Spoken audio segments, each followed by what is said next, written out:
There's a small bottle sitting on the bottom shelf of every pharmacy in your country right now. It costs 50 cents.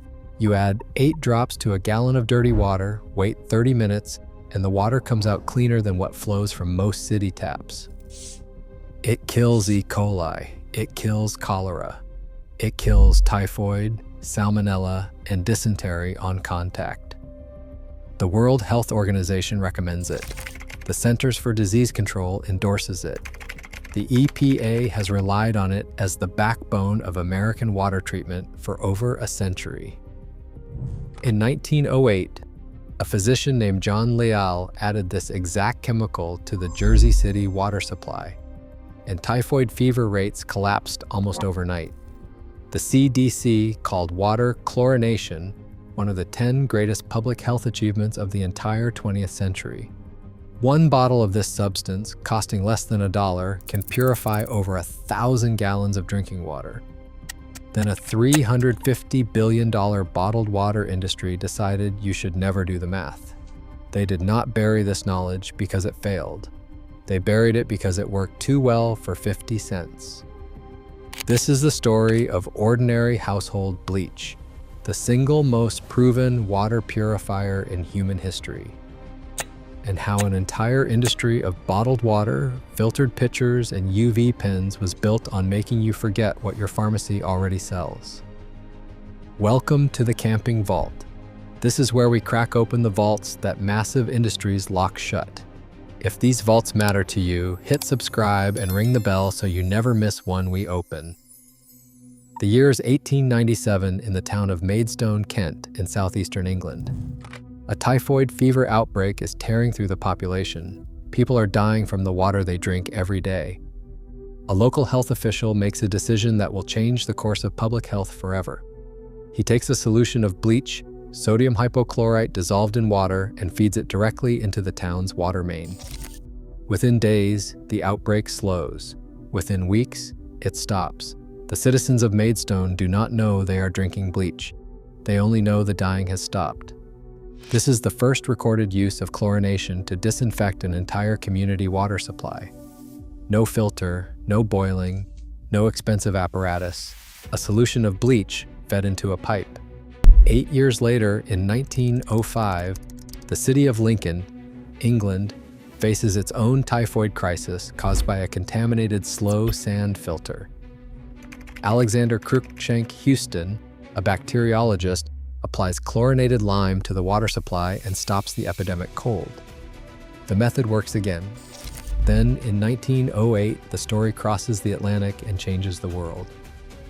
Dr. John Leal, a physician advising the Jersey City Water Supply Company in New Jersey, faces a court order. The city has sued the water company because the drinking water is making people sick. A judge gives the company 90 days to produce pure and wholesome water or face consequences. Leal does not build a filtration plant. He does not install expensive equipment. He adds a dilute solution of chloride of lime, a simple calcium hypochlorite compound, to the reservoir outflow.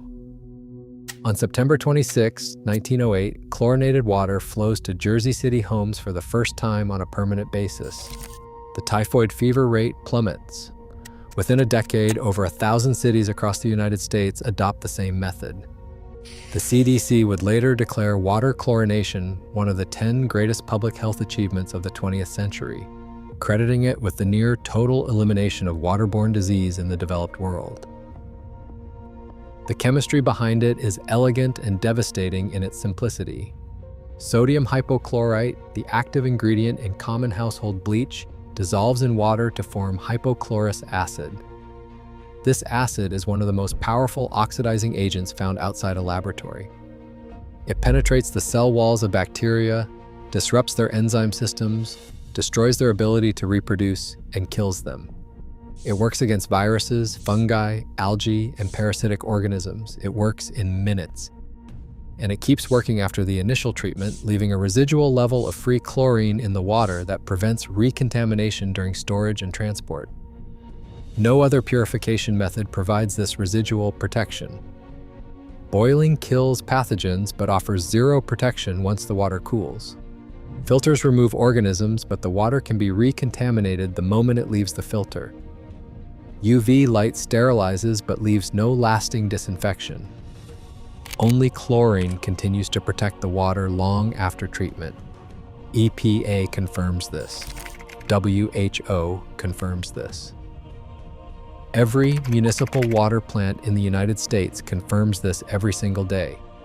If you have made it this far, you already know more about water purification than 99% of people who buy bottled water every week. But everything you have seen so far is barely scratching the surface of what was buried.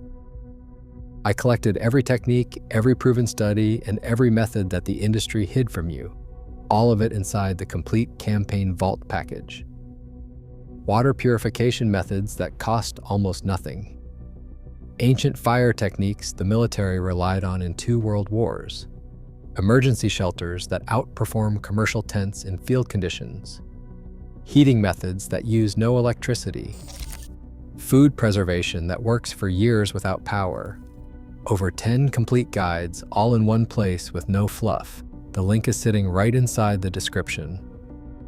But stay right here with me now because this video just began.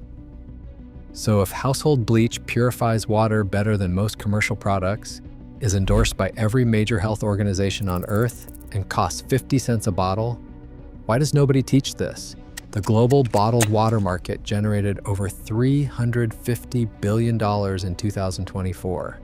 Nestle, Danone, Coca-Cola, PepsiCo. These companies sell you water in plastic bottles at markups of over 1,000% compared to tap water. The water filter market adds another $35 billion on top of that. Brita, PUR, LifeStraw, Sawyer. Their entire model depends on cartridges that expire every 2 to 6 months and must be repurchased forever. A single Brita filter costs $8 to $12 and lasts roughly 40 gallons. A 50-cent bottle of bleach purifies over 1,000 gallons. Let those numbers settle for a moment. $12 for 40 gallons versus 50 cents for 1,000. That is not a price difference. That is an economic crime hidden in plain sight. You cannot patent sodium hypochlorite. It was first produced in 1789 in Javel, France. You cannot brand a chemical compound that every household already owns under the kitchen sink. You cannot build a $350 billion bottled water empire on a substance that anyone can buy at any pharmacy for the price of a pack of gum. So what did the industry do? They spent decades marketing fear. Fear of tap water, fear of chemicals, fear of anything that is not sealed in a branded plastic bottle with a mountain on the label. They funded studies highlighting chlorine byproducts while ignoring that the concentrations used in household purification produce byproduct levels far below any safety threshold. They lobbied for regulations that require certified filtration products in commercial settings, ensuring that a 50-cent bottle of bleach never appears on any approved equipment list. The water is not the product, the fear is the product, and fear is worth $350 billion a year. Here is exactly what to do with this knowledge starting now. Go to any pharmacy, grocery store, or dollar store and buy a bottle of regular unscented household bleach. Check the label. The only active ingredient must be sodium hypochlorite at a concentration of 5 to 8.25%. No added scents, no added surfactants, no splash-proof formulas, plain bleach. For water with 8.25% sodium hypochlorite, the EPA recommends 2 drops per liter of clear water or 4 drops per liter of cloudy water. If your bleach is 6% concentration, use 3 drops per liter for clear water. Stir the water thoroughly and let it sit for at least 30 minutes. After 30 minutes, the water should have a slight chlorine smell. If it does not, add another dose and wait another 30 minutes.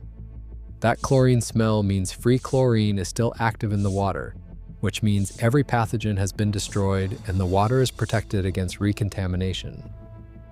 For camping, carry a small dropper bottle filled with bleach. It weighs less than an ounce and purifies hundreds of gallons. A hiker on the Pacific Crest Trail carried a 1-ounce dropper of bleach for his entire 5-month through hike. He treated every water source with 2 drops per liter, waited 30 minutes, and never experienced a single waterborne illness across 2,600 miles. His total water purification cost for 5 months, approximately 35 cents. Compare that to a $40 pump filter with replacement cartridges at $25 each, a life straw at $20 that expires after 1,000 gallons, or bottled water at $1.50 per liter for the duration of any trip. Now, I need to be honest with you about something important. Bleach does not remove chemical contaminants like pesticides, heavy metals, or industrial pollutants. It kills biological threats only. If your water source is downstream from agricultural runoff or industrial discharge, bleach alone is not sufficient. You would need activated carbon filtration for chemical removal. Bleach also does not work well against cryptosporidium cysts, which are highly resistant to chlorine. For cryptosporidium, boiling or UV treatment is more effective. The water must be clear or pre-filtered before treatment because organic sediment consumes the chlorine before it can reach pathogens. And you must use the correct dosage. Too little chlorine and pathogens survive. Too much and the water tastes harsh, though even overdosed water at household concentrations remains safe to drink. Store bleach in a cool, dark place and replace it annually because sodium hypochlorite degrades over time and loses potency. Think about the full scope of what we covered here. In 1897, a health official in Maidstone stopped a typhoid epidemic with bleach and a pipe. In 1908, Dr. John Leal purified the entire Jersey City water supply and typhoid deaths collapsed. Within a decade, 1,000 American cities followed. The CDC named it one of the 10 greatest public health achievements of the century. The WHO recommends it for every emergency water situation on Earth. And a $350 billion industry built an empire on making you afraid of the one substance that saved more lives than any medicine in modern history. This knowledge did not disappear. It was buried under decades of branding and bottled water marketing written by the people who profit from your fear of the tap. The bottle is still right there on the pharmacy shelf. 50 cents, no prescription needed. If this vault opened something for you, subscribe and share it. Every share preserves what they tried to erase. The next vault opens soon. What is inside weighs even heavier.